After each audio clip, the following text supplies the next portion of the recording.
तसेच माझे गुरुजन वर्ग सर्वांना माझा नमस्कार। माझे नाव दर्शन नितीन वंजारी, मी वर्ग 8वीचा विद्यार्थी। मी आज तुम्हाला डॉक्टर पंजाबराव उपाख्य भाऊसाहेब देशमुख यांच्या जयंतीनिमित्त 2 शब्द सांगणार आहे, ते तुम्ही शांतपणे ऐकावे ही माझी नम्र विनंती।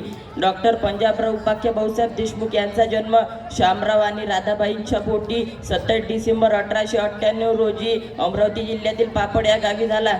त्यांचे शिक्षण पापड या गावातूनच सुरू झाले। त्यानंतर त्यांनी अमरावती व कारंजा लाड येथे शिक्षण घेतले।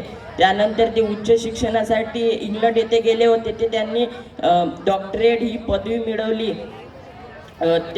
त्यानंतर ते भारताचे पहिले कृषी मंत्री झाले व शेतकऱ्यांसाठी अनेक कार्य केले। त्यांनी 1932 साली श्री शिवाजी शिक्षण संस्था ही शैक्षणिक संस्था उघडली। त्यांनी विद्यार्थ्यांसाठी आज या संस्थेचे अनेक शाळा महाविद्यालय अनेक शाळांमध्ये अनेक शहरांमध्ये कार्यरत आहे। एवढे बोलून मी माझे 2 शब्द संपवतो। जय हिंद, जय भारत।